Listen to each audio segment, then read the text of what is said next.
নিত্য নিকুঞ্জ প্রেম মন্দিরে ললিতা বিশাখা এই বরিষ্ঠা সখীবৃন্দের আনুগত্যে মঞ্জুরি ভাব সাধনার আমাদের সংকেত দিলেন। এই যন্ত্রগুলো কৃপা করে একটু বন্ধ করুন। সংকেত দিলেন। এখন এইখানে পৌঁছানোর যে দিক দর্শন, সেই দিক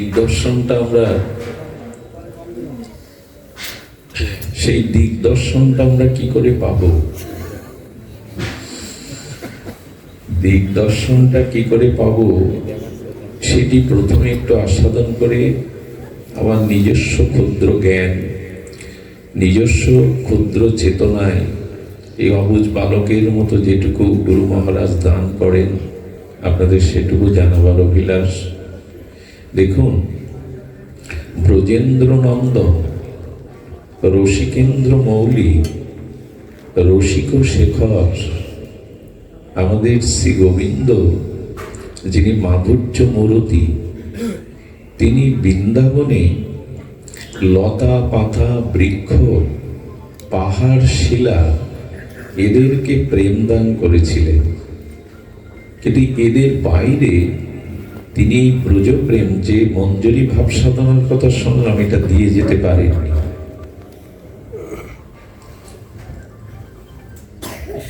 এই দাদার মোবাইল ফোনে এটা দিয়ে যেতে পারেননি। মোবাইল ফোনের সুইচ অফ করে রাখেন সবাই। এটা দিয়ে যেতে পারেননি। আর খুব মার্মিক কথা কি জানেন, ব্রজে কোনো প্রেম কৃষ্ণ দান করতে পারেননি। কারণ ব্রজ হলো সন্দিনী শক্তি আধার ধাম। এই সন্দিনী শক্তির আধার ধামের ব্যাপ্তি হলো রাধারানী। খুব ধ্যান দিয়ে শুনুন, রাধারানী নন্দ যশোদা হয়েছে, রাধারানী অপ্রাকৃত চিন্ময় ব্রজধাম হয়েছে, রাধারানী বৃক্ষলতা হয়েছে, রাধারানী ব্রজের রাধাকুণ্ড শ্যামকুণ্ড হয়েছে, রাধারানী ব্রজের আকাশ বাতাস হয়েছে, রাধারানী ব্রজের ধুলি হয়েছে, সব রাধাময়। এই রাধারানী গোবিন্দকে সুখ বা আনন্দ সেবা দেওয়ার জন্য নিজেকে ব্যক্ত করেছেন। ললিতা বিশাখা এরা কারা? এরা রাধারানীর কায়গুয়, রাধারানীরই অংশ শক্তি। সব আয়োজন কার জন্য? গোবিন্দকে আনন্দ বা সুখ বিধান করার জন্য।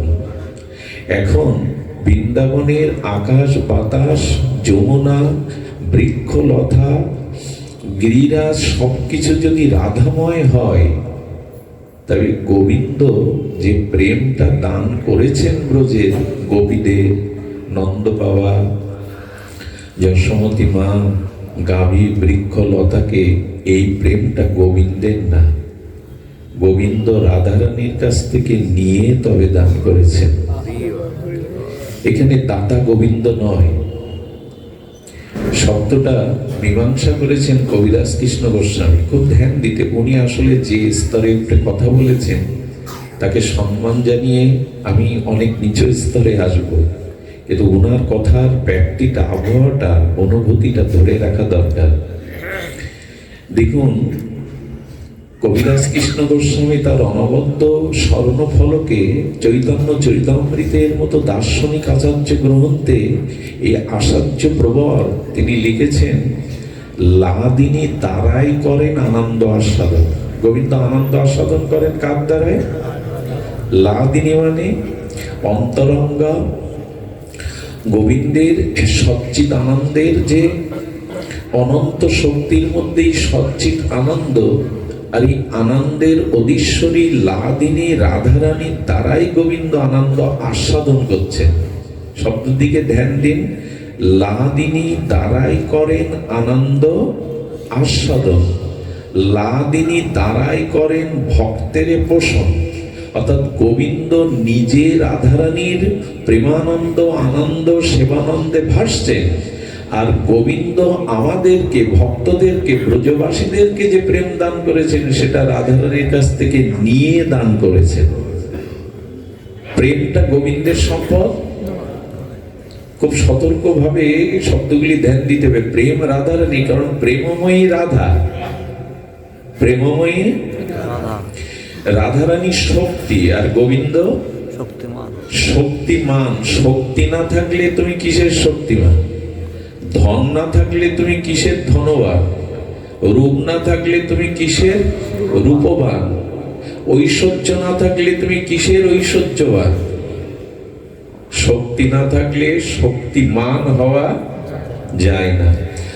লাদিনী দ্বারাই করেন আনন্দ আস্বাদন, লাদিনী দ্বারাই করেন ভক্তেরে পোষণ। তো গোবিন্দ যে প্রেম দিয়ে আনন্দ দিচ্ছেন, এটা কার সম্পদ? চাঁদ তার নিজস্ব আলো কি দেয় আমাদের? কে দেয় চাঁদকে আলো? সূর্য দেয়। এই বন্ধ করো এটা, যেভাবে ছিল। মাইকে দেওয়া দরকার নাই। কে আলো দেয়? যেদিন যেদিন একেবারেই দেয় না, সেদিন কি হয়? সূর্য যেদিন চন্দ্রকে আলো পুরোপুরি দেয় না, মোটেও কিঞ্চিত দান করে না, সেদিন হয় অমাবস্যা। আর যেদিন পূর্ণভাবে দেয়, তো পাবে কোথায় না দিলে? গোবিন্দ এটি স্বীকার করেছেন। ওই পয়েরে দেখুন, গোবিন্দ বলছেন, রাধা মোর প্রেম গুরু, আমি শিষ্য নট। গোবিন্দের গুরুকে, গুরু বিনা আজ পর্যন্ত কেউ কিছু পেয়েছে? সে সঙ্গীত হোক, ক্রীড়া হোক, আধ্যাত্মবিদ্যা হোক, গুরু ছাড়া পেয়েছে? তো গোবিন্দের গুরুকে কি, কিসের গুরু? প্রেমের গুরু। গোবিন্দ বলছে, রাধারানী আমাকে যেভাবে নাচায় আমি সেইভাবে নাচি। তার মানে বৃন্দাবনে যে বৃক্ষ লতা পাহাড় পর্বতকে গোবিন্দ প্রেম দিয়েছেন, এটা তার নিজস্ব সম্পত্তি নয়, এটা রাধারানী দিয়েছেন। এখন চিন্তা করুন, কোন রাজা যদি দাতা সাজতে চায়, আর সে যদি তার রানীকে, তার পুত্র কন্যাকে, তার কুটুম্বকে ডেকে ঘরের মধ্যে মণিমুক্তা ছড়িয়ে দেয়, এটা দান? একটু কথার উত্তর দিতে হবে, আমরা একটু সহজ করে আলোচনা। এটা কি দান? এটা দান নয়। আর এটা দান, স্ত্রীকে একটা বস্ত্র দেওয়া, অলংকার দেওয়া কি দান বলে? এটা তো স্বামীর ভালোবাসার উপহার, অধিকার। এটা দান নয় তো। তা গোবিন্দ, তুমি যে ব্রজবাসীদের প্রেম দিলে, তুমি যে নিত্য সিদ্ধা গোপীদের প্রেম দিলে, ব্রজবাসীদের প্রেম দিলে, গাভীদের, পশু পাখিদের দিলে, ওরা তো সব তোমার নিজের ঘরের লোক। বাইরের কাকে দিলে তুমি? জয় রাধে। নিজের স্ত্রীকে অলংকার দেওয়া দান বলে না, উপহার বলে। ঘরের মধ্যে সোনা দানা ছড়িয়ে বউ ছেলে মেয়েকে দেওয়া, এটা দান নয়। তুমি রাধারানীর প্রেমটাকে বৃন্দাবনেই বিলিয়েছ, বাইরে বিলাতে পারোনি। কাদের বিলিয়েছ? যারা তোমার নিজের ঘরের মানুষ। এতে আর মহিমা কি হলো?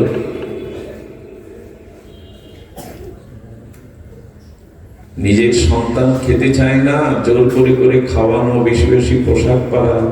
কিন্তু যার মুখে অন্ন নেই, যার গায়ে বস্ত্র নেই, তাকে দাও। তবেই তুমি দাতা, তবেই তুমি দান ও শিরোমণি। এটা গোবিন্দ দিয়ে যেতে পারেনি। গৌড়ীয় বৈষ্ণব এই তত্ত্ব খুব সুগভীর। এই গুরু কৃপা ছাড়া মাথায় সহজে ঢোকে না। এই জন্য এই দানটা রাধারানী দেখলেন, তিনি করুণাময়ী, তিনি প্রেমময়ী। তিনি দেখলেন এই দানটা যদি যারা দুস্থ, যারা কোনোদিন পায়নি, কোনো কালে পায়নি, যারা আতুর, অনাথ, স্খলিত, পরিত, যারা কল্পনাও করেনি, যদি এই আপামর সবাইকে দেওয়া যেত, তাহলে দানের সার্থকতা হতো। ঘরের মানুষদের সোনা দানা মুক্তা দিয়ে আর কি সার্থকতা? যার অভাব আছে, যে পড়ে আছে, যে কাঙাল, তাকে দেওয়াই তো সার্থকতা। এটা গোবিন্দ দিয়ে যেতে পারেনি। রাধারানীর তখনই চিন্তা হলো এটি সকলকে কি করে দেওয়া যায়, এই কথা বলো না। এটি সকলকে কি করে দেওয়া যায়। সুধীবৃন্দ, রাধারানী নিকুঞ্জ মন্দিরে শ্যাম সুন্দর বিলাসে একটু শান্তিতে পরম আনন্দে ঘুমিয়ে পড়েছেন। মনে খুব সুখ থাকলে ঘুম হয়। রাধারানী প্রেম ও বিলাসে নিকুঞ্জ মন্দিরে একটু শুয়েছেন, চিৎকার করে উঠেছেন, ভীত সন্ত্রস্ত মুখে বললেন, শ্যাম, হে প্রিয়, হে মনোহর, হে সুন্দর, আমি কাকে দেখলাম? আমার নয়নে, মনে, প্রতি অনুরণনে, চিন্তনে, পটিতে, হৃদয় তন্ত্রে তুমি ছাড়া জগতে কেহ আছে এটা আমি জানি না, আমার জানা নাই। আমার নয়নে, বচনে, সকল কর্মে, সকল মননে, সকল চিন্তনে, সকল হৃদয় তন্ত্রে তন্ত্রে তুমি ছাড়া অন্য কোনো দ্বিতত্ব নাই। কিন্তু আজ আমি একটি পরপুরুষকে কেন স্বপ্নে দেখলাম? গোবিন্দ এসে বললেন, তার রূপ কেমন যাকে দেখলে? তার রূপ কেমন?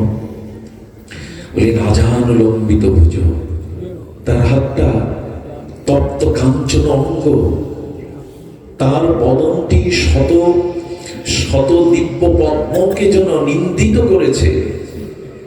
সেই আজানুলম্বিত তপ্ত কাঞ্চন এক মহাপুরুষের দিব্য জ্যোতির্ময় তেজপুঞ্জময় প্রেমানুরাগের এই পরপুরুষকে কেন আমি দেখলাম? সে আমার নয়ন, মনে, চিন্তনে, অনুধ্যানে, প্রতিটি হৃদয় তন্ত্রে তুমি ছাড়া তো অন্য কিছু নাই। কাকে দেখলাম? গোবিন্দ রাধারানীর করপল্লব জড়িয়ে ধরে বললেন, পরপুরুষকে দেখনি, তুমি নিজেকেই দেখেছ। আমি, রাধারানী তো প্রকৃতি দেহ, আমি কি করে দেখলাম? বলে শুধু তোমাকে দেখনি, তোমাতে আমাদের মিলে যা হয় তাকেই দেখেছো তুমি। তোমাতে আমাদের মিলে যা হয়, রসরাজ মহাভাব মিলিত হয়ে যে রূপটা কেমন জানেন? আমি ঠিক এর অধিকারী না, ক্ষমা করে আমার জিউ ভাই সব কথা আসা উচিত নয়। আমি ওই স্তরের না, ক্ষমা করবেন। মুখস্থ করে বলে তো কিছু হয় না, অনুভূতি না থাকলে। আপনি জানেন আমাদের দুটি বস্তু মিশতে চায় না, এটা হলো পারা আর হলো গন্ধ। গন্ধ আছে না, গন্ধ, গন্ধ বা পারা, এই দুটো মিশতে চায় না।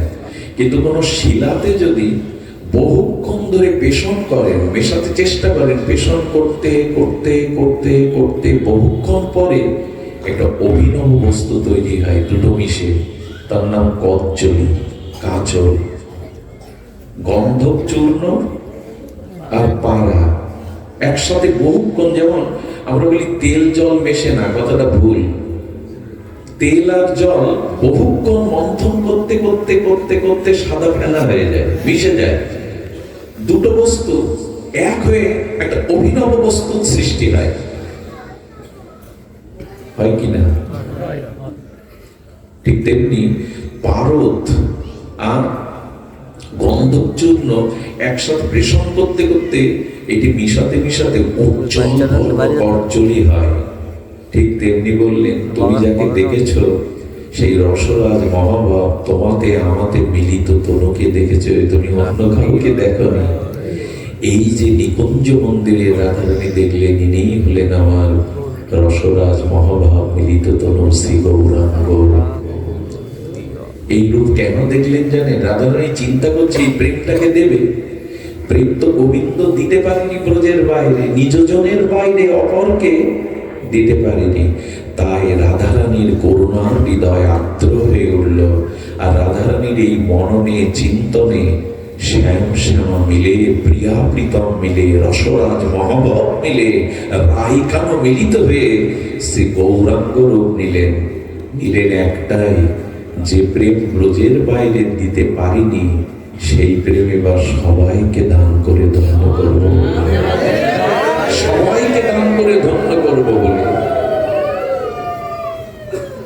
অনার্পিত চরিণ চিরাত করুণায় অবতীর্ণ কলম সমর্পয়তোন্নত উজ্জ্বল রস সভক্তি শ্রিয়া। নিজের যে ভক্তি, মহাপ্রভু নবদ্বীপে শচী সিন্ধু গর্ভ মাঝে প্রেমাবতার হয়ে, করুণার অবতার হয়ে, দাতা শিরোমণি হয়ে উদয় হলেন নবদ্বীপের গৌড়ের ভাগ্যাকাশে। উদয় হয়ে যে শব্দ উচ্চারণ করলেন সেটা আমাদের সকলের ধ্যানে আসা উচিত। আমা বিনা অন্য নারী ব্রজ প্রেম দিতে, এই আমা বিনা অন্য নারে ব্রজ প্রেম সা অভিমানে। এটা খুব ভালো, ওকে যেতে দিন। এটা একটা অপূর্ব অলৌকিক ঘটনা। আমি বহুবার পাঠে এদিকে ধ্যান দিই, কথা বলে একটা অলৌকিক ঘটনা। এটা ভাগবতে বলে, ব্যাসাসনে পাঠের মুহূর্তে কোন প্রাণী যদি ব্যাসাসন ছুঁয়ে চলে যায়, যাবে যার উদ্দেশ্যে, আপনার উদ্দেশ্যে অনুষ্ঠানটা করা হচ্ছে, তিনি স্বীকার করে গেলেন আমি এটা গ্রহণ করতে এসেছি।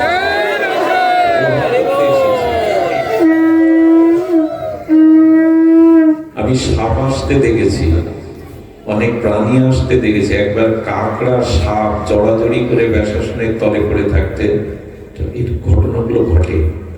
শুনুন, দিকে অলৌকিক দিকে দৃষ্টি না, গৌর কথা বললে তো অলৌকিক তত্ত্ব ঘটবেই কিছু। কি ঘটেছে? আমার বিনা অন্য নারে ব্রজপ্রেম দিতে। তারপরে মহাপ্রভুর অভিমান হলো, আমি ছাড়া এই প্রেম কেউ দিতে। কারণ কি? কারণ যার বস্তু সেই তো দিতে পারে। আচ্ছা লক্ষ্য করুন তো, বিজনদা এসছে কলরোয়া থেকে, আমি বিজনদার টাকা শাল কম্বল কেড়ে নিতে পারি, ওনার গায়ের বর্ণ কেড়ে নিতে পারবো? পারবো কি? ওনার মনের ভাব কেড়ে নিতে পারবো? ঘটি কম্বল টাকা চাদর কেড়ে নিতে পারবো? পারবো কি? পারবো না। ভাব নেওয়া যায়, কেড়ে নেওয়া যায়, হরণ করে নেওয়া যায়। এখন শ্রী ব্রজেন্দ্র নন্দন, ব্রজের মাধুর্যমরতী রাধা ভাবকান্তি নিয়ে বলে, রাধারানী তো দাতা চিরকালী, গোবিন্দ দাতা দেখছি বটে, মন্ত্রী যে আমাদের দান করে ওটা কি মন্ত্রী নিজস্ব সম্পদ? সরকারি সম্পদ, জনগণ সরকারকে দেয়, সরকার থেকে বরাদ্দ আসে। ওটা যদি মন্ত্রী দাবি করে আমি দিচ্ছি তোমার। গোবিন্দ লাদিনী করুণাময়ী প্রেমময়ী ব্রজেশ্বরী রাসেশ্বরী রাধারানীর থেকেই আনন্দটা নিজে পাচ্ছেন, অপরকে দিচ্ছেন। কেন বৈষ্ণবরা রাধা রাধা করে, সারা রাধা নামে কেন জগৎ মাতিয়ে তুলছে এখন? কারণ উনি প্রেমময়ী।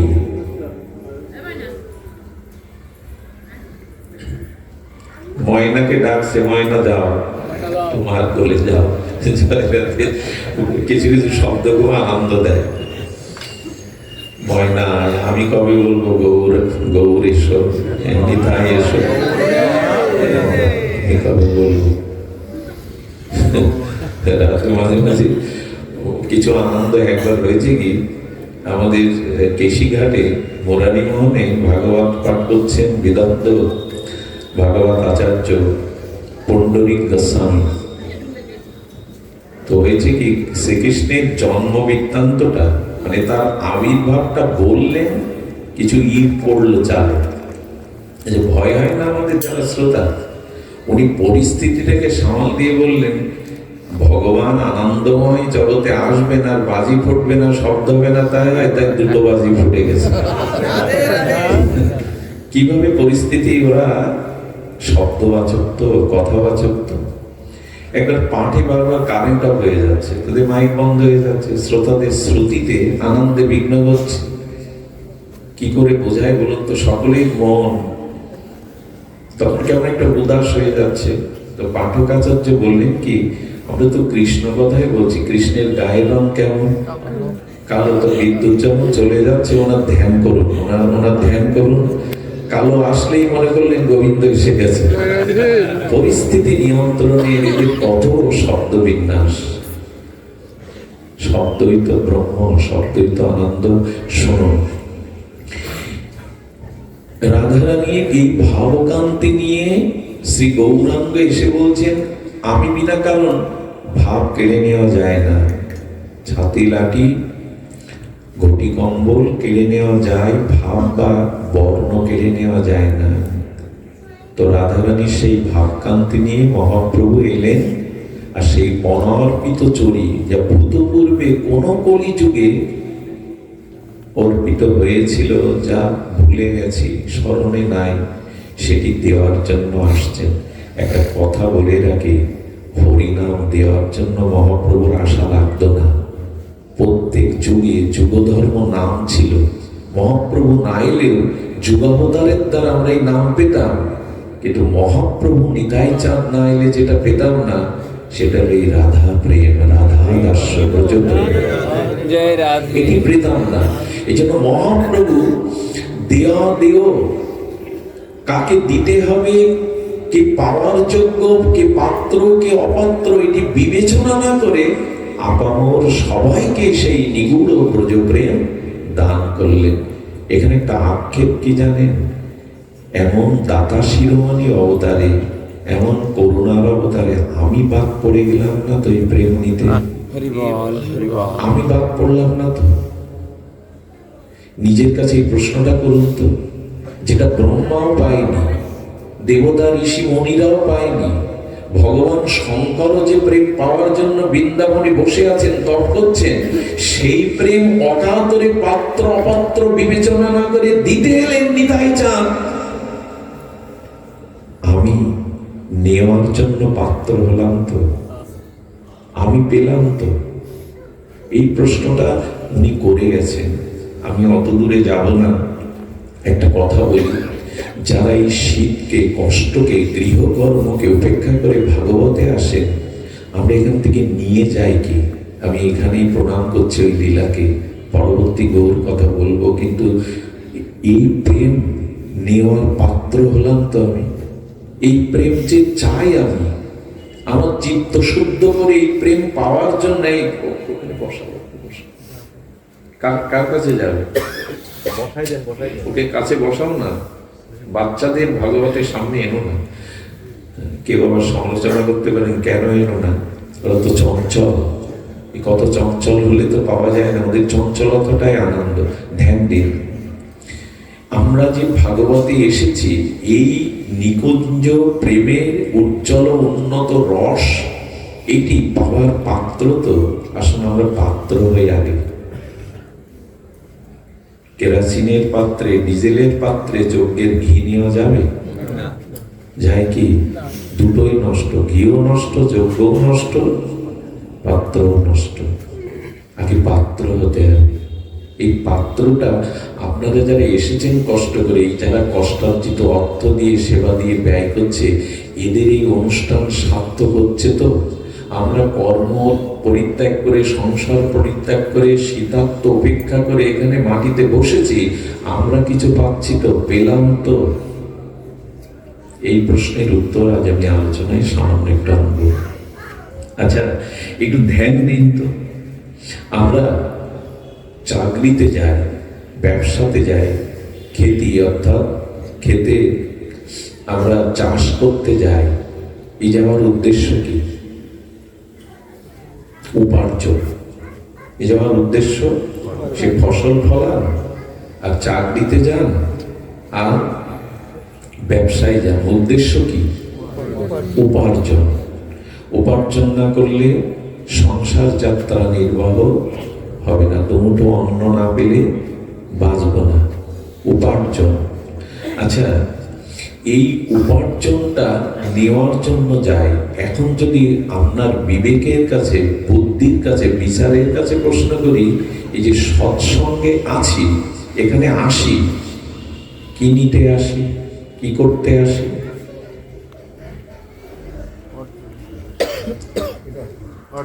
এখানে আমরা যেটা আসি ওটা উপার্জন, আর এটা অর্জন। এটাকে কি বলে? অর্জন। অর্থাৎ আধ্যাত্মিকতা, ত্যাগ, বৈরাগ্য, প্রেম ও ভক্তি, এগুলো অর্জন করতে এখানে আসা। এখন যিনি চাকরি করেন, খেতি করেন, কৃষিকাজ করেন, ব্যবসা করেন, তিনি উপার্জন করে কি করেন? বাড়িতে এসে স্ত্রীর হাতে, উপযুক্ত স্ত্রীর হাতে তুলে দেন যে সংসারে যা যা ব্যয় তুমি তো করো, এটা রাখো। সন্তান বিয়ে কন্যাকে ডেকে বলে স্কুলের মাইনে, প্রাইভেট মাস্টারের টিউশনের মাইনে, তোদের যা প্রয়োজন এটা নে। আর সে কি করে? পিতামাতার সেবার জন্য বস্তুগুলো ওগুলো জমিয়ে রাখে না, বন্টন করে। বাড়ি এসে পরিবার পরিচালনার জন্য বন্টন করে কিনা? কথা বলতে হবে একটু সহজ হয়, ঘুম আসবে শীতে। বন্টন করে কিনা? যদি না করে, আমি দেব না কাউকে, সংসার চলবে? উচ্ছন্ন যাবে কিনা? ছেলে মেয়ে মানুষ হবে, সংসার গোল্লাই যাবে। আর যদি না দেয়, দুটো কারণ: এক, গোল্লাই যাবে সংসার, পরিচালনা হবে না সংসার। আর যদি না দেয়, জানতে হবে আসলে আয় করে, ওর কাছে টাকা পয়সা নেই। ভাগবতে এসে যে ভাগবত গীতা, ত্যাগ, বৈরাগ্য, জ্ঞান, প্রেম, ভক্তি অর্জন করছি, এটা কি বন্টন করি? তো বাড়ি গিয়ে কি বন্টন করি?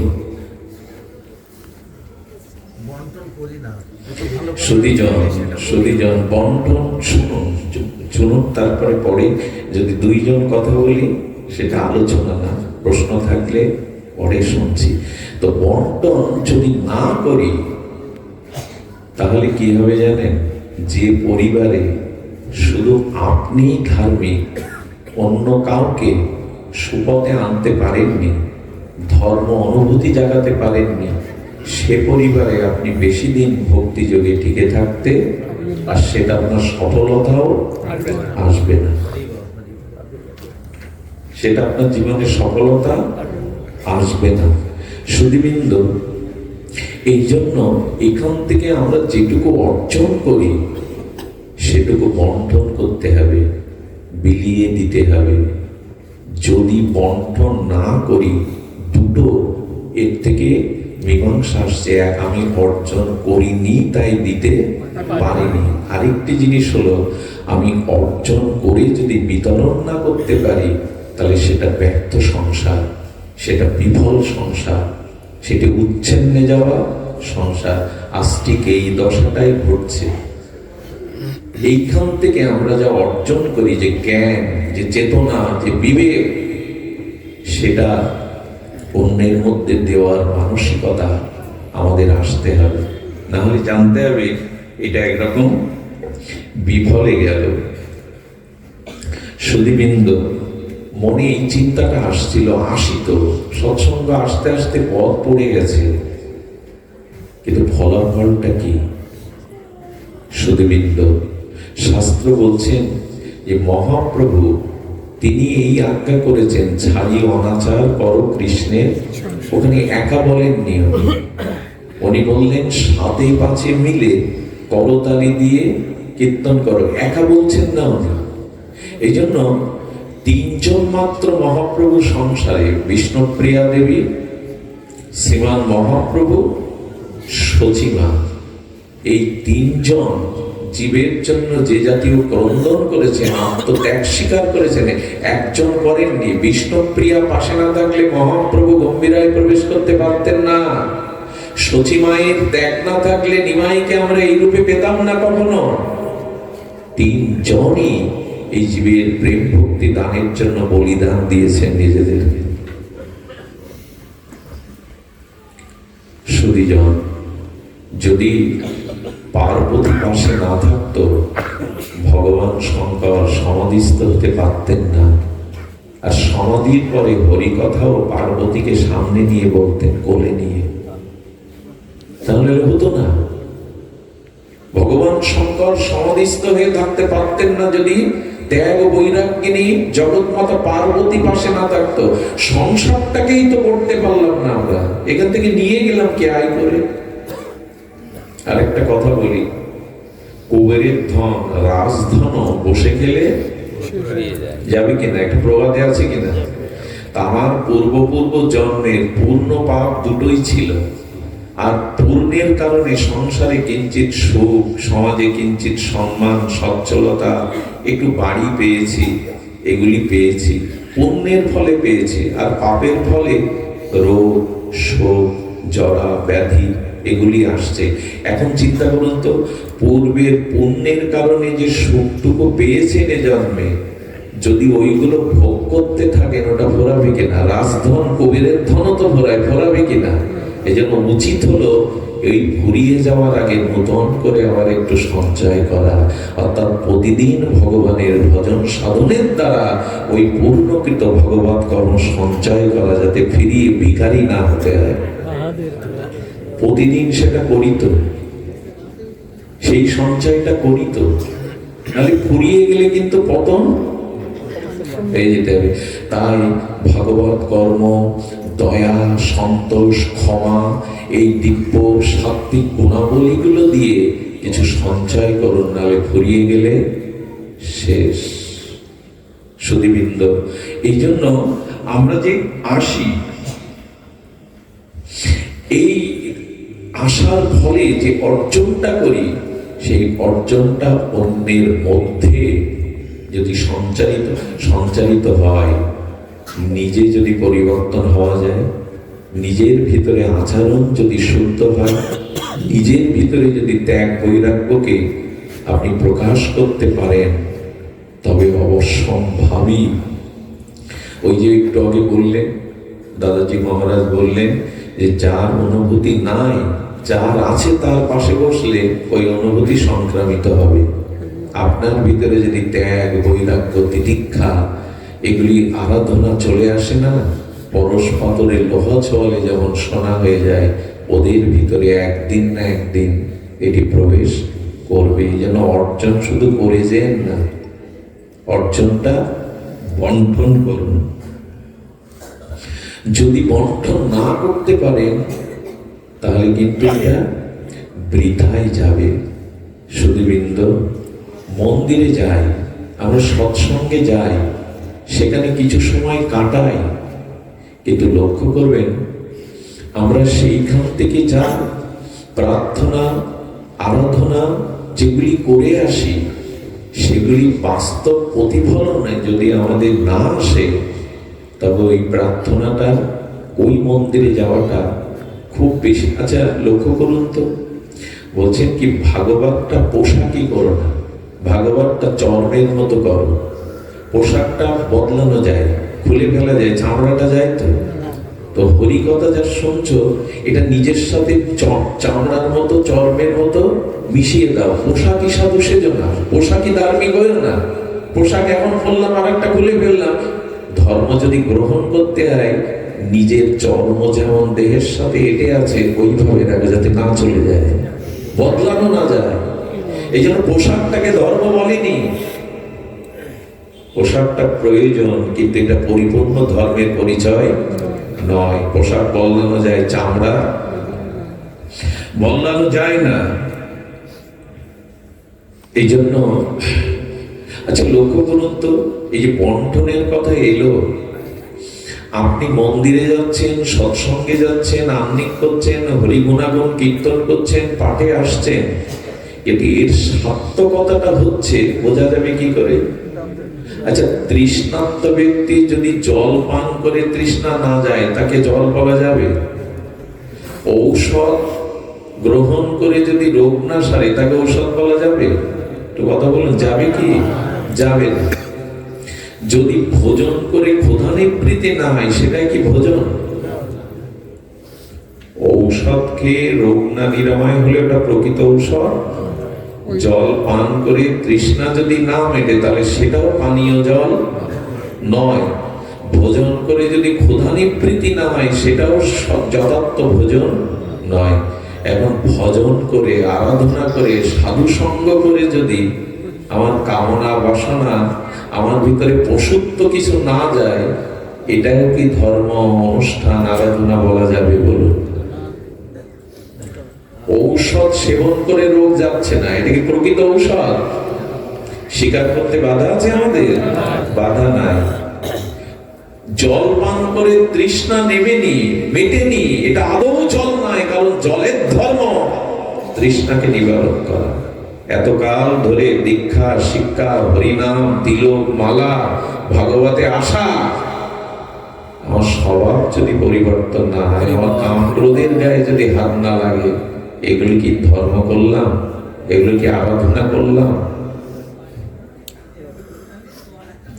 আচ্ছা, মানুষ 3 বেলা বা কেউ 2 বেলা আহার করে, ধরুন আহার করতে 2 ঘন্টা লাগুক, 3 বেলা মিলে 3 বেলা 2 ঘন্টা 1.5 ঘন্টা আহার করলে আর 22 ঘন্টা আপনি কাটান কিনা? ওই আহারে আর 22 ঘন্টা আমাদের কাটে কিনা? কাটে তো। কিন্তু লক্ষ্য করুন তো, সপ্তাহে 1 দিন ভাগবত শুনে, সপ্তাহে 3 দিন ভাগবত শুনে, প্রেম ভক্তি 24 ঘন্টা থাকে তো। এই জন্য 2 ঘন্টা 3 বেলা আহার করলে আর 22 ঘন্টা কাটানো যায়, কিন্তু বিশ্বাস, ভজন, ভক্তি এটা 24 ঘন্টায় প্রয়োজন হয়। এটা শুধু আসরে সীমাবদ্ধ নয়, 24 ঘন্টা প্রয়োজন হয়। আচ্ছা, কেউ যদি বলে আমি আজ হাত তুলে কোনো কাজ করবো না, পারবেন? আমি পা তুলে কোথাও যাব না, পা আজকে তোমাকে ছুটি দিলাম, হাত তোমাকে ছুটি দিলাম। চোখকে যদি বলেন 3 ঘন্টা বন্ধ করে রাখবো, তোমাকে ছুটি দিলাম। নিঃশ্বাসকে পারবেন 2 ঘন্টা ছুটি দিতে? তেমনি ভগবত চিন্তা, সৎ চিন্তা, এই 2 ঘন্টা খেয়ে 22 ঘন্টা কাটানোর জিনিস না। এটা নিত্য নিরন্তর এই ভাবনা, এই চিন্তা, এগুলি ভেতরে থাকলেই কেবল ওই দাদা যা বলছিলেন, ওই লোকে যাওয়া যায়, এই মায়ের সংসার ছেড়ে ওই লোকে যাওয়া যায়। এই জন্য মহাপ্রভু বলছেন, খাইতে শুইতে উঠিতে বসিতে নাম লও। নিত্য নিরন্তর নিঃশ্বাস, জন্ম থেকে মৃত্যু, যেদিন থেমে যাবে সেদিন আপনিও থেমে গেলেন। কথাগুলো খুব স্থূল, নিজের কথা, কিন্তু প্রয়োজন। কথাগুলো খুব স্থূল, এটা প্রয়োজন কিনা মাস্টার? প্রয়োজন কিনা? প্রয়োজন। এই জন্য লক্ষ্য করুন, আজ সব থেকে বড় জিনিস হচ্ছে সংসারটাকে আমরা করতে পারছি না, এখানে আমরা প্রায়শ ব্যর্থ হচ্ছি। এর কারণ এই যে ও অর্জন করছি সেটা বিলাচ্ছি না, অর্জনটা ঠিক ঠিক করছি না। সুধীবৃন্দ, সংসারে আচ্ছা একটা জিনিস আপনাদের কাছে জিজ্ঞাসা করি, যারা ছেলে মেয়ে বিয়ে দেবেন, নতুন করে ঘর বাড়ি করে সংসার আমরা করেছি, একটা জিনিস বলি, পুলিশে ভর্তি হলে ট্রেনিং বাদে পুলিশ হতে পারবেন কিনা? মেডিকেলে 5 বছর পড়ার পরে 1 বছর কি করে? আমার উচ্চারণ হয় না, মূর্খ তো। ওই 1 বছর না করলে তাকে ডাক্তার বলা যাবে? ইঞ্জিনিয়ারিং পড়ে পুরনো কোন প্রত্যক্ষ অভিজ্ঞ ইঞ্জিনিয়ারের পাশে থেকে অভিজ্ঞতা অর্জন না করলে হবে? সব কিছুতেই অধ্যায়,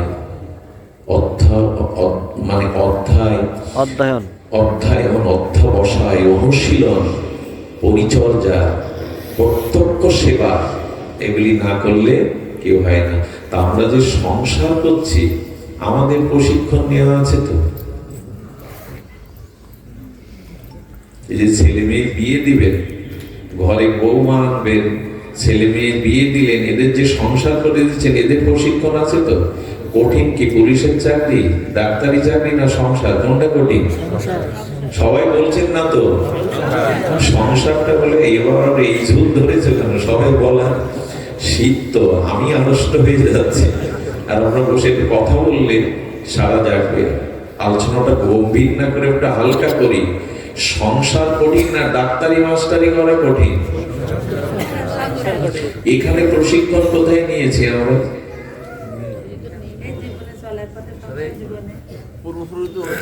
প্রশিক্ষণে। হ্যাঁ, বিয়ে করো, বউ আনো, বেশ আনার সময় কেমন করে জানেন? হাতে আড়ি ধরিয়ে দেয়, মাথায় কি দেয়? আড়ি ধরিয়ে দেয়, আলতারা পায়ে ছড়িয়ে দেয়, লক্ষ্মী আসছে ঘরে। 2 মাস পরে বোঝা যায় লক্ষ্মী আসছে ঘরে। এই যে ঋষিরা বিধান দিয়েছিল, প্রশিক্ষণ না নিয়ে যদি কেউ ডাক্তারি করতে যায়, বাজারের মেডিকেলের বই পড়ে খোকনদা মেরে ফেলবে কিনা? তা আপনি যে সংসার করবেন, আস্তে সংসার করবেন, সংসার যে করবেন, এর প্রশিক্ষণ নিয়েছেন ছেলে মেয়েকে? আমরা নিয়েছি। এই জন্য 99% সংসারে এখন আগুন জ্বলছে। এইখানে 2 ঘন্টা সাধুর বেশে এসে হরিনাম হরিকথা শুনে আনন্দ পেয়ে কি করবেন? ওইখানে গেলে আগুন গায়ে লাগবে। মহাপ্রভু, মা তোমার কথা শুনছি আমি, মা তোমার প্রশ্নটা নিচ্ছি আমি, পরে বলতে গেলে মাঝখানে সেট পড়বে। লক্ষ্য রেখে শোনো, প্রশ্ন তো থাকবেই। আমার মনে হয় পাঠের শেষের 10 মিনিট প্রশ্নোত্তর পর্ব থাকা ভালো, কারণ লিখিত প্রশ্নগুলো পাঠের মধ্যে অনেকের প্রশ্ন যাবে, আর উপযুক্ত আলোচক হলে ওই মনের না বলা প্রশ্নগুলো তুলে আবার উত্তর দিয়ে দেয়, এর বলে আলোচক। কিন্তু আমার তো সে ক্ষমতা নেই, পরেই আমরা নেব। তবে শোনো, প্রশিক্ষণটা দরকার। এই প্রশিক্ষণ নেওয়ার জন্য একজন গিয়েছিল, সাধুর কাছে গিয়ে বললেন, সংসার বড় জ্বালাময়, যন্ত্রণাময়, কিন্তু সংসার আশ্রম আবার বড় আশ্রম। আচ্ছা, মঠে কোনো ভগবান জন্মেছে? গারস্থ আশ্রম ছাড়া বানপ্রস্থ, ব্রহ্মচর্য, সন্ন্যাস আশ্রমে কোনো মহাপুরুষের জন্ম হয়েছে? হয়েছে কোথায়? সংসার গৃহস্থ আশ্রমকেই বলে সমস্ত আশ্রমের শ্রেষ্ঠ। সংসার ধর্মের থেকে নাই, এগুলো হলো শাস্ত্রের কথা। অন্য 3টি আশ্রম চলছে এই গৃহস্থ আশ্রমদের দ্বারা। সাধু বৈষ্ণবরা আশ্রম চালায় কিসে? আপনাদের দ্বারা। এই ভাগবত পাঠ না আনলে ওদের চলবে? সাধুদের না আনলে চলবে? আশ্রম চালায় সমস্ত আশ্রমের জননী গারস্থ বা গৃহস্থ আশ্রম। শাস্ত্রে গৃহস্থ শব্দটা বলেছে।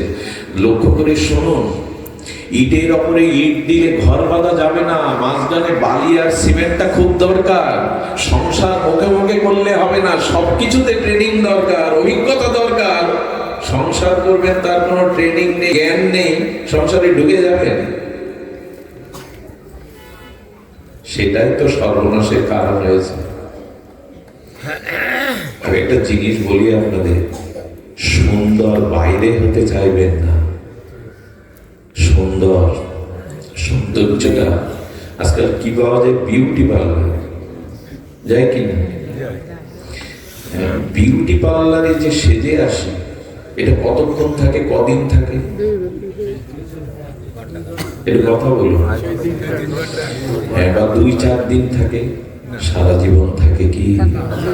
যা সুন্দর করলে সারা জীবন নয়, অনন্তকাল সুন্দর হওয়া যায়, সেটা সাজা। বিউটি পার্লারের সাজাটা কয়েক ঘন্টা, কিন্তু আজ আমরা শিখেছি ওই ঢেকে দিয়ে এই সুন্দরের মূল্য নেই। আজকাল আমার খুব ফাঁকি হয়েছে, মেয়ে দেখতে গেলে না একটু সাজিয়ে এনে বসায়, আর মাধুরী দীক্ষিতের মতো দেখে মানুষ মনে করে একেই নিতে হবে। কিন্তু বিয়ের পর 2-4 দিন পরে গিয়ে যখন স্নান করে পূর্ব বর্ণ বেরিয়ে গেল, তখন হাঁসফাঁস করতে থাকে, এত বড় ফাঁকি আমার সাথে, তাই নিয়ে দ্বন্দ্ব শুরু হয়। বাইরে সাজলে কি হয় জানেন? দ্বন্দ্ব শুরু হয়। ভেতরের সৌন্দর্যকে না বাড়িয়ে বাইরের সৌন্দর্যে যারা প্রলেপ দেয়, এই সৌন্দর্য বেশি দিন থাকে না, আর ওই সৌন্দর্য অশান্তির।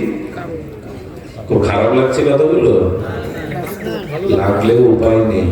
সবসময় মিষ্টি খাবেন না, ওতে সুগারের সম্ভাবনা। আমলকি খেতে কেমন লাগে প্রথমে, পরে দেখবেন মিষ্ট হয়ে যায়।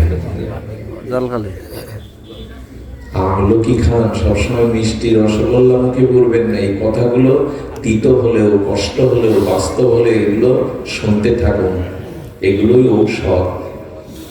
উপরে লাফ দিয়ে উঠলে নিচে হাত পা ভাঙবে, আমাদের সেই অবস্থা। সুধীবৃন্দ, এই জন্য শাস্ত্রে বললেন সাজগোজটা বাইরে দিয়ে সুন্দর হওয়া যায় না, ভেতরের সৌন্দর্যই হলো প্রকৃত সৌন্দর্য। বৃন্দাবনের বাবাদের দেখবেন, আচার্যদের দেখবেন, তাদের কাছে আমরা দেখেছেন প্রায় 80 বছর উত্তীর্ণ হলে অনেক আমাদের বর্ষনার বিনোদ বাবা চোখ ফেরাতে পারবেন না। 80 বছরের সংসারী বৃদ্ধদের দেখুন, লালাচ হচ্ছে, গায়ে দুর্গন্ধ, তার দিকে তাকাতে পারবেন না। বিনোদ বাবার দিকে তাকান, আলাদা জ্যোতি প্রকাশ হচ্ছে, হরি বল, আপনাকে আকর্ষণ। ওনার গায়ের অঙ্গগন্ধটাও নিলে দেখবেন একটা দিব্য গন্ধ, যে গন্ধ বাইরে পারফিউম কখনো পাবেন না। ভজনের গন্ধ, রাধারানীর চরণে চিন্তা করার গন্ধ। সৌন্দর্য বাইরে দেখাতে গিয়ে আজকে সব ফাঁকিতে পড়ে যাচ্ছে। সৌন্দর্য ভেতরে, একটু কবি বুঝবো বলতে পারে। এই জন্য সাধুদের সামনে খুব বেশি আড়ম্বর করে যাবেন না। ওদের চোখ আপনার 7 জন্ম পড়ে দিতে পারে। ওদের কাছে যথাযথ রূপ নিয়ে যেতে হয়, দৈন্য নিয়ে যেতে হয়। সুধীবৃন্দ, আমি শীতের রাত কথা দিয়েছিলাম বেশি বড় সংসারের ট্রেনিংটা কি, সংসারের প্রশিক্ষণটা কি, শুনো। যদি একটু মন দিয়ে শুনতে পারেন কথাটি কাজে আসতে পারে। সুধীবৃন্দ, লক্ষ্য করুন, এক যুবক সাধুর কাছে গিয়েছেন। সাধুকে বললেন বিবাহ করতে চাইনি, পিতামাতার আদেশ, বলুন সংসার সার্থক কি করে হয়, গৃহস্থ আশ্রমের সফলতা কি করে আসে। বলেন আমি তো সংসারী না, সন্ন্যাসী, আমি তোমাকে জ্ঞান দিতে পারবো কিন্তু কাজে আসবে না, প্রত্যক্ষ প্র্যাকটিক্যাল প্রশিক্ষণ নিয়ে এসো। উনি পাঠিয়ে দিলেন এক গৃহী সাধুর কাছে। দিনের বেলায়, বেলা 12টা, সাধুকে গিয়ে প্রণাম করে বলছেন আপনার কাছে পাঠিয়েছেন অমুক মহাজন, আচার্য সন্ন্যাসী, আমি বিবাহ করে সংসারী হতে চাই, আমাকে আপনি কৃপা করে সংসারের জ্ঞান দান করুন। উনি বলেন বসো। 1 ঘন্টা বসিয়ে রাখলেন, কোনো কথা বলছে না, নিজের কাজ করে যাচ্ছে। ওর বিরক্তি এসে গেল, ক্ষুধাও লেগেছে। হঠাৎ বলছেন আপনি কিছু বলছেন না, চুপচাপ বসিয়ে রেখেছেন। তখন কথা বলছেন, ওগো ঘর থেকে শুনছ, তুমি তাড়াতাড়ি রান্না করে একটু সেবার ব্যবস্থা করো তো। উনি দ্রুত রান্না করে দিয়েছেন, সাধু ভগবানের নাম করে মুখে পুরেছেন, হাসি বা আনন্দে খাচ্ছেন।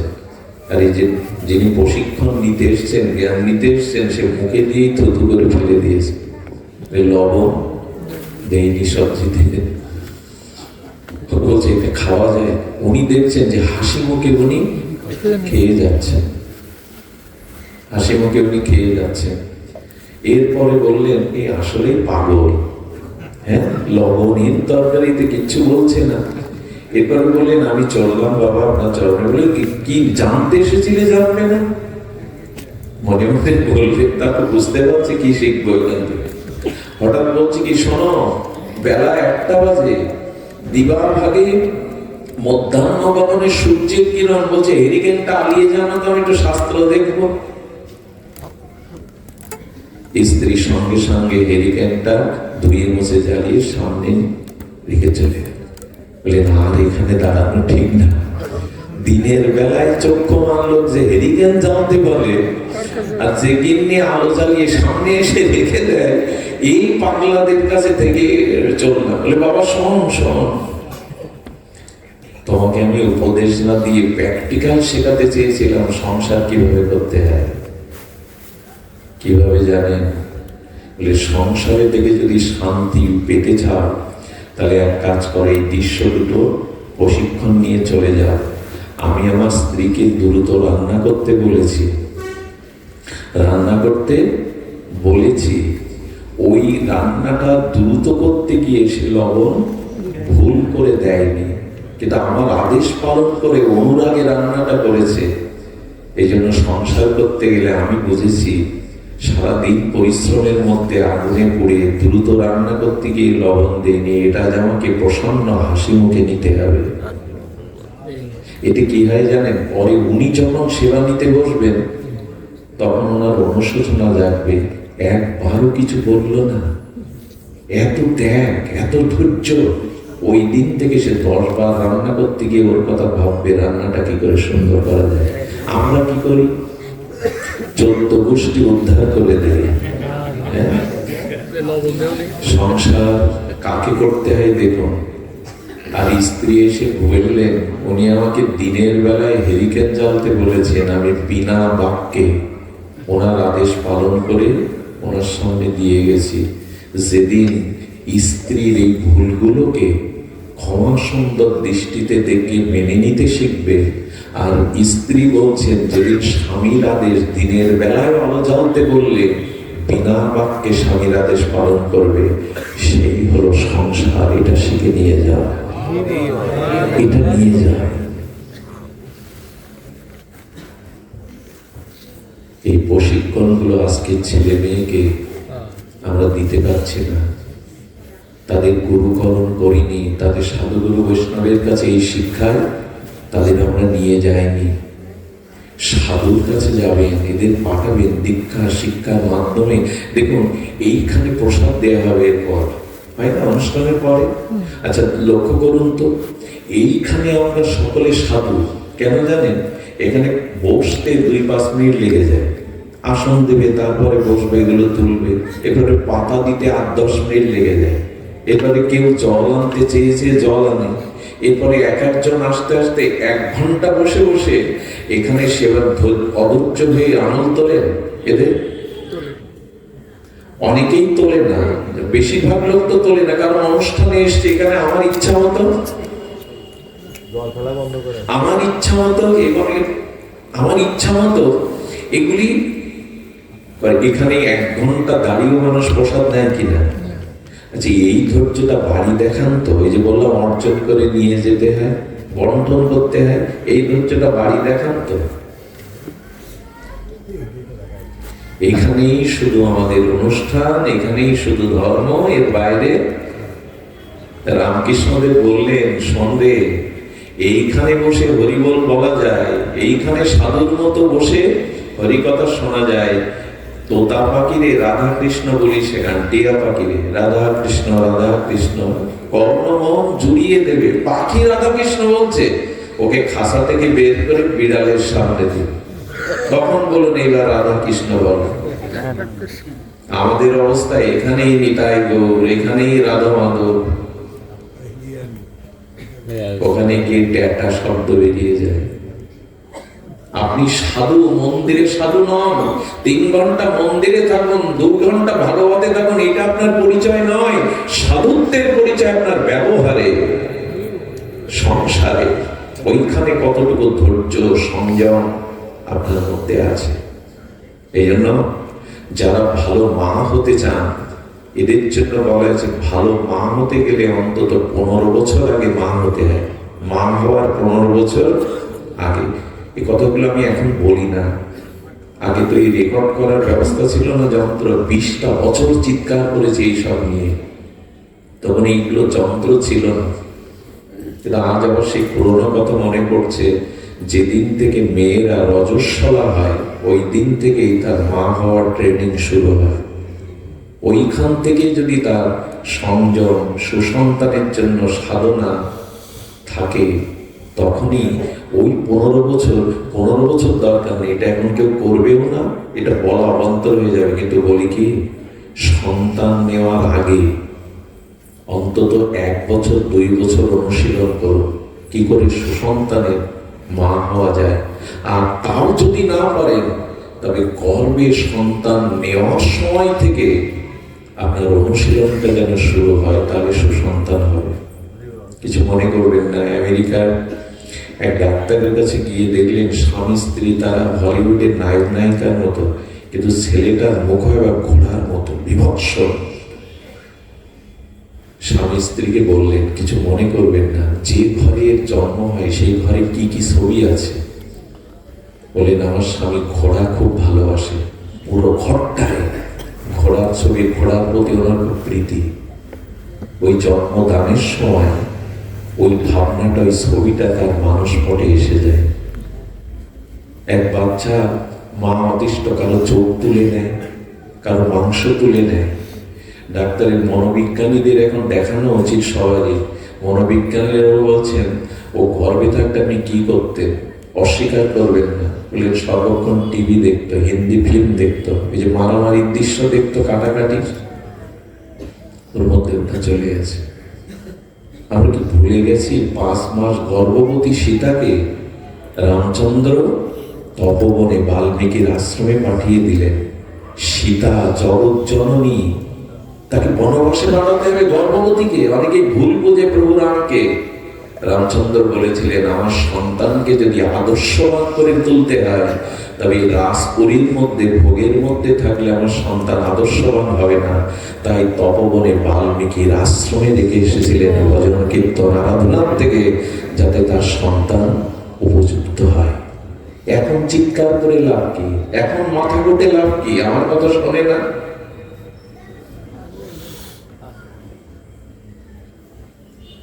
আমাদের সব কিছু নষ্ট হয়ে গেল আরাধনার অভাবে। মা এমনি এমনি হওয়া যায় না, প্রসাব করলে মা হওয়া যায় না, সুসন্তান এমনি এমনি আসে না। এই জন্য গর্ভে যেদিন থেকে সন্তান, সেই দিন থেকে তার আরাধনা শুরু হতে হয়। গীতা পাঠ, নাম জপ, হরিকথা শ্রবণ কীর্তন, বিয়ে বাড়িতে না যাওয়া, প্রসাদনী না মাখা। কে শোনে কার কথা? কে শোনে কার কথা? এই জন্য এইখান থেকে যা নিয়ে যান, দয়া করে যারা অর্থ ব্যয় করছে, এই অর্থ যেন নষ্ট না হয়, এই অর্থ যেন ধ্বংস না করি আমরা। এখানে ভালো মন্দ খেয়ে এই লাইট প্যান্ডেল করে এদের কি করে গেলাম আমরা?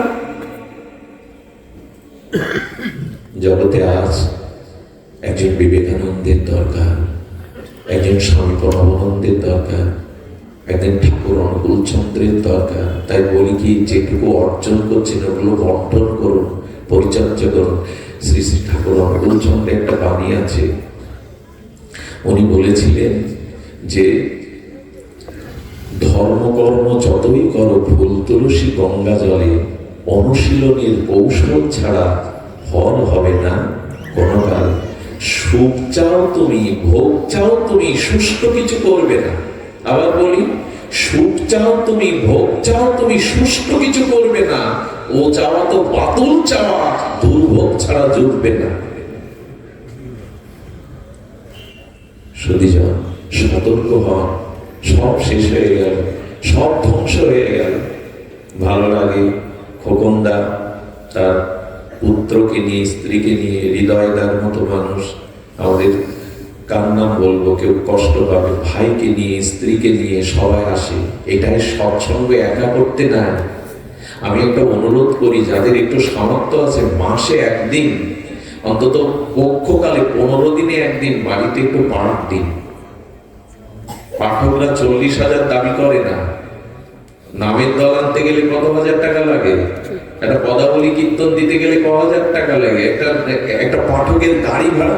আর এই জায়গাটায় মানুষের সমস্যা, পাঠকের গাড়ি ভাড়াটাও দিতে কার্পণ্য করে মানুষ। একটা পদাবলী কীর্তনকে 30,000 টাকা দিয়ে আনলেন, একটা নামের দল 70,000 টাকা দিয়ে আনলেন, একজন পাঠককে গাড়ি ভাড়াও দিতে এত নেবে? 1500 টাকা। ভাগবত ছাড়া, ধর্মীয় অনুশীলন ছাড়া কোন মানুষ স্বভাব পরিবর্তন করেছে দেখান আমাকে। যতদিন ভাগবত না শুনবেন, হরি কথায় রুচি না হবে, শুদ্ধ সাধু সঙ্গ না করবেন, ততদিন মানুষের স্বভাবের পরিবর্তন হবে না। হতে পারে না, ভগবতই পারে।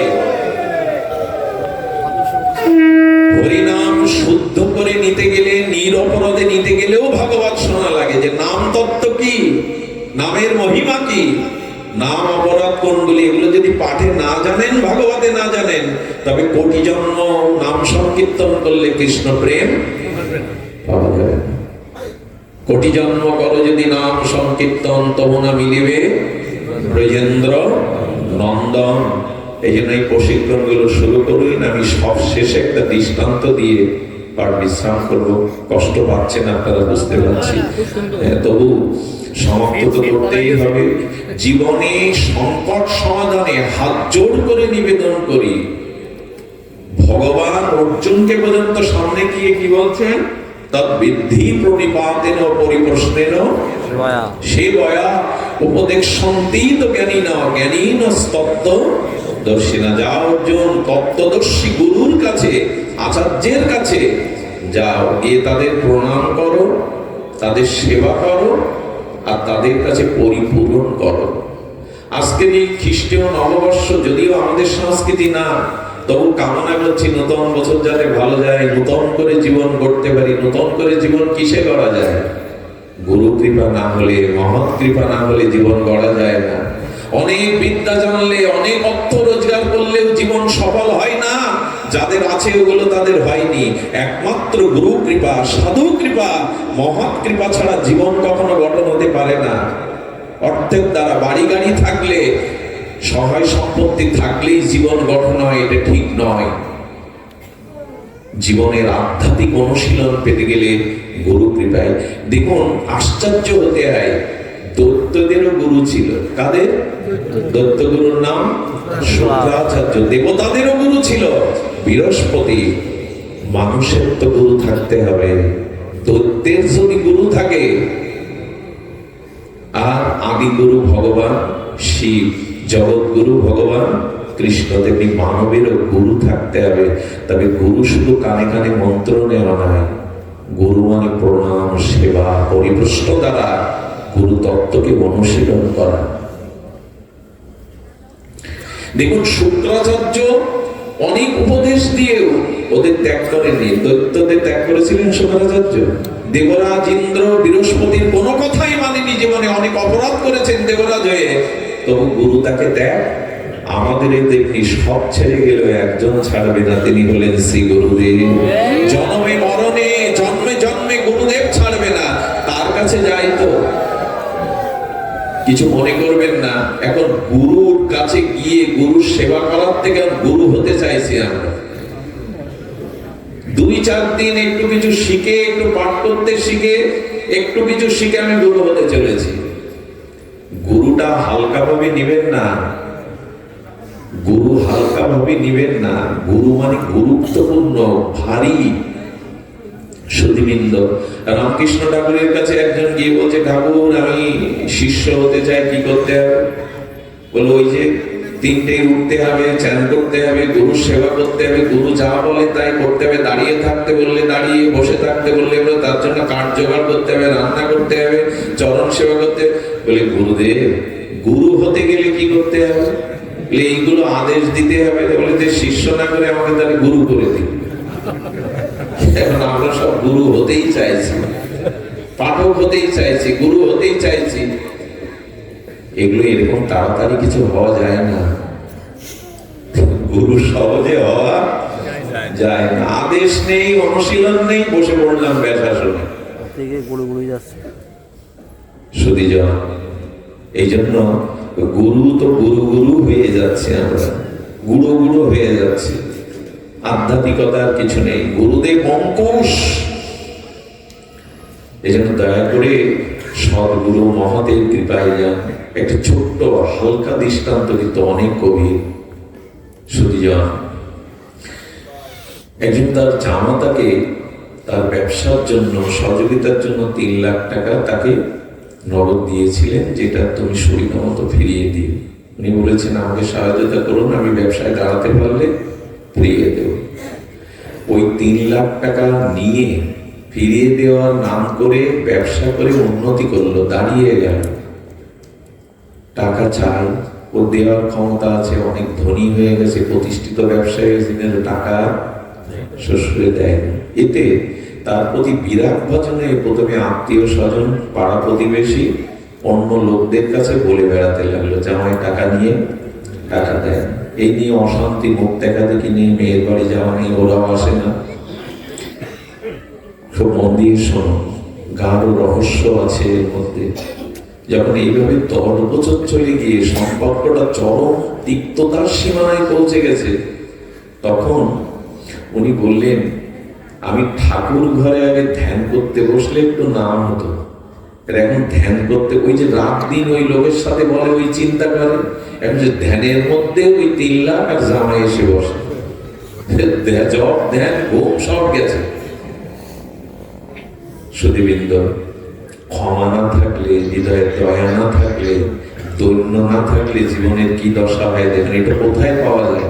বিশ্ববিদ্যালয়ে পাবেন না, বাজার ঘাটে পাবেন না, শপিং মলে পাবেন না। উনি মনে করলো তাই তো আমার গুরুদেব আছে, তো শ্রীগুরু চরণে গিয়ে আশ্রয় নিয়ে সব খুলে বলল। গুরুদেব হেসে বললেন, এটা খুব সহজ, তবে আমি যা বলবো তোমাকে বিনা বাক্যে বিনা যুক্তিতে মেনে নিতে হবে। যাও, কিছু মিষ্টি আর ফল কিনে আজই জামাইয়ের বাড়িতে গিয়ে ফল মিষ্টি দিয়ে তাদের কাছে হাত জোড় করে ক্ষমা চাইবে যে আমি অপরাধ করেছি, ভুল করেছি। তোমার কথা বিভিন্ন জনের সাথে বলে, চিন্তা করুন তো আমরা বলি কি বলতাম, গুরু আজ্ঞা যতদিন আপনি নির্বিচারে পালন না করবেন ততদিন আপনার জীবনের কোন ক্রমোন্নতি হবে না। সুধীবৃন্দ, একটা জিনিস বলি, গুরুজনদের শাসনটা, এই কথাটি লিখে নিন, আজকের অনুষ্ঠানের সব থেকে সার বাক্য, গুরুজনের শাসনটা মেনে নিন আর ছোটদের ভুলগুলোকে ক্ষমা করুন। আবার বলবো, 2-3 বার বলি, বড়দের শাসনটা, গুরুজনের শাসনটা মেনে নিন মাথা পেতে, আর ছোটদের অপরাধগুলিকে ক্ষমা করতে শিখুন, এছাড়া জীবন শান্তিময়। আচ্ছা, যদি বলেন আমি ভুল অন্যায় করিনি, গুরুজন শাসন করছেন, বলেন এটাও মেনে নিন, জেনে শুনে জীবনে শান্তি পাবেন। এটাও মেনে নিন, তাহলে জীবনে চরম ওদের বলতে বোঝাতে যাবেন না যে আমার এতে অপরাধ নেই, কেন শাসন করছেন, মেনে নিন। আর মেনে নিলে কি হয় দেখুন, এই গুরু বাক্য, মিষ্টি ফল নিয়ে জামার বাড়িতে গিয়ে দরজা নক করেছে, কাজের মেয়েটা যেই খুলে দিয়েছে, সঙ্গে সঙ্গে ওই নাতনিটা অনেকদিন পর দাদু এসছে দাদু এসছে দাদু এসছে বলে বলে ছুটে গেছে। ওরা ডাইনিং টেবিলে খেতে বসবে, তখন মিষ্টি আর ফলটা দিয়ে হাত জোর করে দাঁড়িয়ে বলছে, বাবা বড় অন্যায় হয়ে গেছে, জামাইকে সন্তানকে টাকা দিয়েছে, তার জন্য কত আত্মীয় স্বজন প্রতিবেশীকে এই কথা বলে তোমাকে ছোট করেছে, আর হাত জোর করে দাঁড়িয়েছি, ক্ষমা করে দাও। বিশ্বাস করুন, এই একটা দৃশ্যে সব বললে গেল 12 বছরের ঘটনা। জামার চোখে জল এলো, প্রণাম করে বললেন, আমি তো পিতার মতো, আমাকে ক্ষমা করুন, আমার উচিত ছিল এটা আপনাকে দেওয়া, আপনি বসুন। বসে যখন ওই ওখানে ওনাকে মেয়ে বুকে জড়িয়ে ধরেছে বাবাকে, বাবা 12 বছর পর অভাগিনীর কথা মনে পড়লো, ওই যে কান্নাকাটি হলো না, জামাই চরণে পড়লো, বুকে নিয়ে নিল শ্বশুর। আহার করার পরে জামাই আলমারি থেকে 3 লাখ টাকা নিয়ে এসে প্রণাম করতে গিয়ে বললেন, আমাকে ক্ষমা করুন, আমার উচিত ছিল এটা আপনাকে দেওয়া। বললেন, বাবা আজ আমি তোমার কাছে টাকা নিতে আসিনি, আমি ভুলের ক্ষমা চাইতে এসেছি, আজ আমার টাকার প্রয়োজন নাই। বলুন তো, এক গুরু বাক্য আপনার আমার জীবনে এই শান্তি প্রতিষ্ঠা করতে পারে। তাই কার যুক্তি নেবেন আমি জানি না, কিন্তু সাধুগুরু বৈষ্ণবের জীবনের উপদেশগুলো মেনে নিয়ে শুরু করেছিলাম মহাপ্রভুর কথা দিয়ে, শেষ করব, শেষ তো হয় না ভগবান, বিশ্রাম করব মহাপ্রভুর কথা দিয়ে। এ কথা আসলে আমি পাঠে আসলে মনে হয় কোথায় যেন নিজের হৃদয়টা গড়ল না, সেই গলানোর জন্য মাঝে মাঝে কিছু কথা থাকে। মহাপ্রভু সন্ন্যাস নিয়ে জীবোদ্ধারে চলে গেছেন, এটা অনেকেই জানত না। অনেক বৈষ্ণবরা, অনেক ভক্তরা গঙ্গায় স্নান করে সচিমার বাড়িতে এসছে, মহাপ্রভু আছেন, আমাদের নিমাই পণ্ডিত ঘরে আছে। আচ্ছা, এই মুহূর্তে বিষ্ণুপ্রিয়া আর সচিমার কি অবস্থা হয় বিরুদ্ধ? ওনারা জানে না, অনেক বৈষ্ণবরা, যে মহাপ্রভু সন্ন্যাস নিয়েছেন। আর এই কথা শুনে বৈষ্ণবরা মহাপ্রভুর আঙিনাতে, গঙ্গার তীরে মহাপ্রভুর উঠানে বসে বলেন, প্রভু কতদিন কতদিন তোমার কৃপা, তোমার চরণ পাইনি, একবার প্রভু দেখা দাও। ওরা জানে না মহাপ্রভু জীবোদ্ধারে প্রেম বিতরণে সন্ন্যাস নিয়েছে। দুয়ারে দাঁড়িয়ে কে কাচ্ছে জানেন? ঈশান ঠাকুর। ওগো, তোমরা যাকে দেখতে এসেছো, যার চরণ নিতে এসেছো, সে আর নদিয়াতে নাই, সে আর নদিয়াতে নাই। আমাদেরকে সবাই ঈশান ঠাকুরের হাত কাঁপছে, সেই লাঠিটা নিয়ে দরজায় চেয়ে থাকেন, যদি আবার তার মুখখানা দেখতে পায়, আবার হরিনাম করতে করতে বাড়িতে ফেরে। ঈশান ঠাকুর মহাপ্রভু লীলা সাক্ষী, বিষ্ণুপ্রিয়া দেবীর বিবাহ দেখেছেন, সচিমায়ের বিবাহ দেখেছেন, সবকিছুই সাক্ষী এই সেবক ঈশান ঠাকুর। ভক্তবৃন্দ কি দেখলো জানেন? বিষ্ণুপ্রিয়া ভূমিতে শুয়ে আছে, হরি বল। একটা মলিন বস্ত্র পরে বিষ্ণুপ্রিয়া মাটিতে শুয়ে আছে, না তার চোখের জলে মাটিগুলো কাদা হয়ে গেছে। বিষ্ণুপ্রিয়া অনুভব জানে আমি সব হারিয়ে ফেলেছি। তোমরা যাকে দেখতে এসেছ, আমাদের সেই নয়নের প্রাণারাম, সে আজ নাই ঘরে। সে জীব উদ্ধারে কৃষ্ণ প্রেমের দানের জন্য আমাদের ফাঁকি দিয়ে চলে গেছে। এর পরের দৃশ্য বর্ণনা করার ভাষা নেই। নিতাই চাঁদ প্রবেশ করলো সচিমাকে দেখবার জন্য। সচিমা ঘর থেকে তার আঁচলটা ধুলায় লুটাচ্ছে। নিতাইয়ের মুখে এসে বলছে, নিতা, একবার আমার গৌরকে কোলে এনে দে, একবার মুখটা দেখিয়ে দে। এই বৃদ্ধ মা, আমি কি করে বাঁচবো? প্রাণ না থাকলে তো দেহ বাঁচে না। নিতাই রে, ভুল আমার, আমি কোন ঘুমে ঘুমিয়ে পড়েছি। আমি যদি জেগে থাকতাম, নিতাই, আমার গৌর আমাকে না জানিয়ে, আমাকে বলেছিল মা তোমাকে না জানিয়ে যাব না। কাল হলো আমার ঘুম, এনে দে নিতাই। মায়ের দিকে তাকিয়ে জগৎকে বললেন, জগৎ, এই তিনজন সারাটি জীবন কাঁদছে আমাদের জন্য, এতে তোমার কিছু যায় আসে না? এতে তোমার হৃদয়ে জাগে না? এই তিনজন সারা জীবন কাঁদলেন তোমাদের জন্য। মহাপ্রভু সন্ন্যাসের আগে বিষ্ণুপ্রিয়াকে বলে দিয়েছিল, প্রিয়া, মা মারা গেলে সন্তান প্রসব করার পরে যদি মা মারা যায়, পিতা সন্তান প্রায়শ মানুষ করতে পারে না, কিন্তু বাবা মারা গেলে মা ভিক্ষা করে, দাসীগিরি করেও সন্তানকে পালন করে। আমি জীবের পিতা,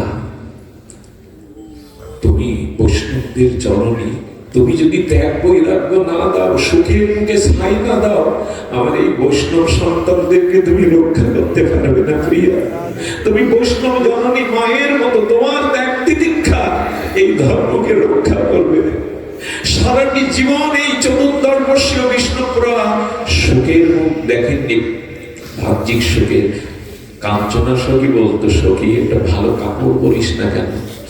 বলে, যার প্রিয় পরম গম্ভীর গাম্ভীরার মধ্যে স্বল্প বসনে মেঝেতে শুয়ে থাকে, তার কি খাট দামি কাপড় শোয়া পায়? এক মুঠো চাল হরিনাম করে দুপুর পর্যন্ত যা হতো তাই ফুটিয়ে গৌরকে ভোগ লাগিয়ে পেত। সচিমা চলে গেলে আর বাইরে তার মুখ দেখাননি কাউকে।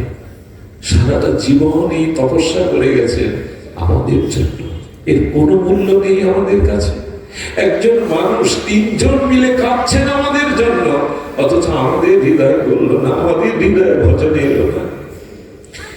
সংসারের জন্য কান্নাটার মহিমা নেই, ভগবানের জন্য কান্নাটা আমার ভজন হলো না, আমার গৌর ভজন হলো না, আমার নিতাই ভজা হলো না, এই বলে ব্যথায় কাঁদুন। এই জলেরই সার্থকতা আসে, অন্য কিছু সার্থকতা নেই।